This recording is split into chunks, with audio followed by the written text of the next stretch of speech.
मुअज़्ज़ज़ दोस्तों, अस्सलाम वालेकुम। नाज़रीन ग्रामी, आज की इस वीडियो में आपको एक ऐसे खूबसूरत जज़ीरे के बारे में बताया और दिखाया जाएगा जहां दुनिया में सबसे पहले फजर की अजान होती है और जहां सबसे पहले सजदा किया जाता है। ये अल्लाह ताला की किबरियाई और अजमत का पहला ऐलान होता है और ये ऐलान सूरज के साथ साथ पूरी दुनिया में फैलता चला जाता है। लेकिन इस खूबसूरत जज़ीरे के बारे में जानने से कबल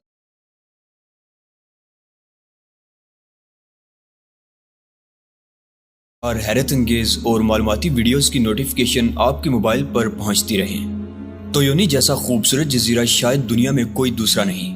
एक मुसाफिर 2015 में इस जजीरे में दाखिल हुआ तो ये मबहूत होकर रह गया और उसके मुंह से निकला, दुनिया में अगर जन्नत होती तो वो यकीनन इसके दाएं बाएं होती।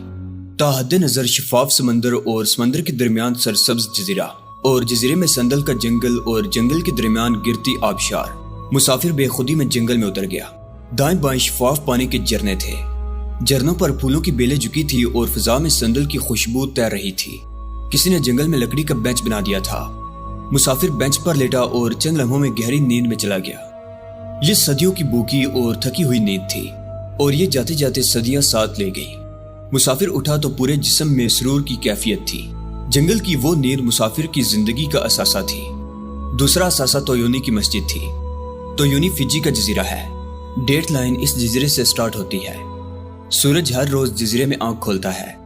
मुसलमानों के चंद घर हैं और उन्होंने जजीरे में लकड़ी की छोटी सी मस्जिद बना रखी है। हाल में दाखिल होने के लिए लकड़ी की सीढ़ियां चढ़ना पड़ती हैं। मुसाफिर जोहर के वक्त मस्जिद में पहुंचा। जमात खड़ी हो चुकी थी। 2 नमाजी और 1 इमाम साहिब थे। मुसाफिर भी दौड़कर उनमें शामिल हो गया। इमाम साहिब ने सलाम फेरा तो तीसरे मुक्तदी को देखकर बहुत खुश हुए। ये कुर्राए अर्ज़ की वो मस्जिद है जिसमें रोज सबसे पहले अल्लाहु अकबर की आवाज गूंजती है। ये अल्लाह की किबरियाई और अजमत का पहला ऐलान होता है और ये ऐलान सूरज के साथ साथ पूरी दुनिया में फैलता चला जाता है। मुसाफिर नमाज के बाद इमाम साहिब के साथ बैठ गया। वो अंदर से अनानास ले आए और मुसाफिर मस्जिद की 24 सीढ़ियों पर बैठकर उनके साथ अनानास खाने लगा। इमाम साहिब का बेटा अंदर से रोटी के चंद टुकड़े भी ले आया। रोटी के सूखे टुकड़े, ताज़ा अनानास, कुर्राए अर्ज़ की पहली जोग्राफियाई मस्जिद की सीढ़ियां और पैसिफिक ओशन की पवित्र हवा मुसाफिर के दिमाग में पेंटिंग सी बनकर उतर गई। इमाम साहिब बताने लगे, तोयोनी डेट लाइन पर है। दिन का आगाज हमसे होता है। हमारी मस्जिद में पूरी दुनिया में सबसे पहले फजर की अजान और नमाज होती है और मैं पूरी दुनिया में अल्लाह के हुजूर पहला सजदा कराने वाला इमाम हूँ। मुसाफिर ने इमाम साहिब का हाथ चूमा और उनसे पूछा, इस्लाम में कितनी नमाजें हैं? वो हैरत से मुसाफिर की तरफ देखने लगे और बोले, जाहिर है 5। मुसाफिर ने मुस्कुराकर अर्ज किया, आप यकीनन जानते होंगे कि दुनिया में एक ही वक्त में फजर, ज़ोहर, असर, मगरिब और इशा 5 नमाजें पढ़ी जाती हैं और ये इस्लाम की हकानियत का दिलचस्प पहलू है। इमाम साहिब हैरत से मुसाफिर की तरफ देखने लगे। मुसाफिर ने अर्ज किया, जमीन बैजवी है। ये 360 डिग्रियों में तकसीम है। हम अगर 360 डिग्रियों को 24 घंटों में तकसीम करें तो 15 डिग्रियां निकलेंगी। गोया 1 घंटे में जमीन 15 डिग्रियां आगे सिरकती है। फर्ज करे अगर हम इस वक्त दिन के पहले घंटे में बैठे हैं और हम तोयोनी में फजर की नमाज अदा कर रहे हैं तो यकीनन 12 घंटे के फासले पर रात होगी, लिहाजा वहां इशा की नमाज हो रही होगी। हम अगर उससे 2 घंटे पीछे जाएं तो वहां मगरिब का वक्त होगा। हम अगर उससे 2-3 घंटे पीछे जाएं तो उन मुल्कों में असर का वक्त होगा और अगर हम चंद घंटे मजीद पीछे जाएं तो उन मुल्कों में ज़ोहर की जमात हो रही होगी। ये सूरत हाल 12 घंटे से आगे की दुनिया में रिवर्स हो जाती है। हम जो ही 14 घंटे का सफर करेंगे तो वहां मगरिब 16 घंटे के फासले पर, असर 17-18 घंटे के फासले पर ज़ोहर और हम घूम कर 24 घंटे के बाद यहाँ तोयोनी में पहुंच जाएंगे तो इस वक्त यहाँ फजर हो रही होगी। इमाम साहिब हैरत से मुसाफिर की तरफ देखते रहे। मुसाफिर ने उनसे अर्ज किया, आप अगर किसी दिन ग्लोब सामने रख कर 15-15 डिग्री बाद आने वाले मुल्कों की अजानें सुने, आपको पूरे कुर्राए अर्ज से अल्लाहु अकबर की आवाजें आ रही होंगी। दुनिया के मुख्तलिफ मुल्कों में वक्त मुख्तलिफ होंगे लेकिन अजान की आवाज एक होगी और ये अल्लाह और इस्लाम की हकानियत का बहुत बड़ा मजहर है। दुनिया में हमारे अलावा किसी मजहब को ये एजाज हासिल नहीं। इमाम साहिब की आंखों में आंसू आ गए। उन्होंने रोटी का टुकड़ा तोड़ा, उसमें अनानास का पीस रखा और रोल करके मुसाफिर के हाथ में पकड़ा दिया। हमारे सामने दूर दूर तक पैसिफिक ओशन फैला था और आसमान झुक कर उसे चूम रहा था। इमाम साहिब थोड़ी देर सोचकर बोले, हजरत हम मुसलमान इसके बावजूद पूरी दुनिया में जलील क्यों हो रहे हैं? मुसाफिर ने हाथ आगे बढ़ाकर उनका हाथ खींचा, उस पर बोसा दिया और अर्ज किया, जनाब मैं हजरत नहीं हूँ, हजरत आप हैं। आपको अल्लाह ताला रोज कुराए अर्ज पर पहले सजदे की तौफीक देता है। हम लोग दुनियादार और हवस के पुजारी हैं। हमारे गले में लालच और जिल्लत के तोक लटक रहे हैं और हम घिसट घिसट कर कंफ्यूज जिंदगी गुजारते हैं।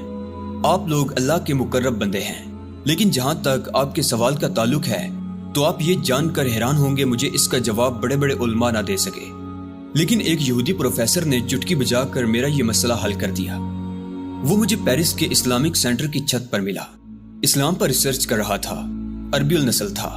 वो सैकड़ों मरतबा कुरान मजीद पढ़ चुका था। मुझे उसने मुसलमानों के जवाल और यहूदियों के उरूज की वजह बताई। उसने मुझसे पूछ लिया था कि नबी अकरम सल्लल्लाहु अलैहि वसल्लम पर कौन सी आयत सबसे पहले उतरी थी। मैंने अर्ज किया, इक़रा बिस्मि रब्बिकल लज़ी खलक। उसने पूछा, इसका क्या मतलब है? मैंने अर्ज किया, पढ़ो अपने रब के नाम से जिसने पैदा किया। उसने कहा, तुम मुसलमानों के जवाल और हमारे उरूज की वजह अल्लाह के इस पहले फरमान में पोशीदा है। अल्लाह ने तुम्हारे रसूल सल्लल्लाहु अलैहि वसल्लम के जरिए तुम्हें हुक्म दिया था, पढ़ो, अल्लाह के नाम पर पढ़ो, कलम पकड़ो, तहकीक करो, इल्म का अंबार लगा दो। लेकिन तुमने कलम की बजाय तलवार पकड़ ली। अल्लाह अगर तुम्हारे हाथ में तलवार चाहता तो वो फरमाता लड़ो अल्लाह के नाम पर, जबकि उसने पढ़ो कहा था। लेकिन तुम लड़ने में मसरूफ हो गए और आज तक लड़ रहे हो जबकि हम पढ़ रहे हैं। और ये हकीकत है, कलम बहरहाल तलवार और तोप से ज्यादा मजबूत होता है, क्योंकि तलवार और तोप बनाने और फतह याब होने का तरीका भी कलम बताता है, और तुम्हारे पास कलम नहीं। मुसाफिर रुक गया। इमाम साहब ने रोटी का एक और टुकड़ा आगे बढ़ा दिया। मुसाफिर ने सीने पर हाथ रख कर वो भी कबूल कर लिया और इसके बाद अर्ज किया, लेकिन यहूदी प्रोफेसर की अगली बात इससे भी ज्यादा दिलचस्प थी। उसका कहना था, हम यहूदियों का एक फिरका मुसलमानों को अपना मोहसिन समझता है। ये मस्जिदों के करीब खड़े होकर हर नमाज के दौरान जोर से आमीन कहता है। ये फिरका समझता है अल्लाह ताला ने हमें इसराइल और उरूज मुसलमानों की दुआओं से दिया, और मुसलमान जब तक हमारे लिए दुआ करते रहेंगे दुनिया की कोई ताकत हमारा कुछ नहीं बिगाड़ सकती। प्रोफेसर ने फिर हंसकर पूछा, तुम लोग नमाज में कौन सा दरूद पढ़ते हो? मैंने जवाब दिया, दरूद इब्राहिमी। उसने पूछा, इस दरूद इब्राहिम में आले इब्राहिम कौन है? वो रुका और हंसकर बोला, पूरा आलमी इस्लाम हर नमाज में अल्लाह ताला से इब्राहिम और आले इब्राहिम जैसी रहमतों और बरकतों की दुआ करता है, और वो आले इब्राहिम हम लोग हैं। हम लोग खालिस्तन हजरत इब्राहिम की आल हैं। क्यों? क्योंकि दुनिया का कोई शख्स कलमा पढ़कर यहूदी नहीं हो सकता। ये बाय बर्थ माँ की तरफ से यहूदी होता है, लिहाजा हम सब हजरत इब्राहिम की औलाद हैं, जबकि सारे मुसलमान आले मोहम्मद नहीं हैं। आप लोग सिर्फ नबी अकरम सल्लल्लाहु अलैहि वसल्लम पर ईमान लाए हैं। आप उनके नस्ब से नहीं हैं और हम डीएनए से आले इब्राहिम हैं। लिहाजा अल्लाह ने आपकी दुआएं सुन ली और हमारे दर्जात बुलंद किए। प्रोफेसर ने इसके बाद फलक शिगाफ कहका लगाया। मुसाफिर खामोश हो गया। इमाम साहिब हैरत से मेरी तरफ देखने लगे और मैं सूरज को देखने लगा। वो संदल और नारियल के दरख्तों के दरमियान आहिस्ता आहिस्ता समंदर पर झुक रहा था। इमाम साहिब ने पूछा, क्या आपने अपने उलमा किराम से ये मसला डिस्कस किया? मुसाफिर ने हंसकर जवाब दिया, तौबा करें, मैंने मरना है। मैं तो आपसे भी डर डर कर अर्ज कर रहा हूँ। इमाम साहिब ने भी कहका लगाया और उनका कहका संदल की हवा और अनानास की खुशबू में उतर गया। क्लिक क्लिक की आवाज आई और तोयूनी लकड़ी की मस्जिद, 24 सीढ़ियां और कुराए अर्ज पर उस दिन की जोहर की पहली नमाज तस्वीर बनकर हाफजे के एल्बम में चिपक गई। तो दोस्तों, मुझे उम्मीद है कि आज की ये वीडियो आपको बेहद पसंद आई होगी। वीडियो पसंद आने की सूरत में इसको दिल से लाइक कीजिएगा और अपने दीगर दोस्तों के साथ जरूर शेयर कीजिएगा।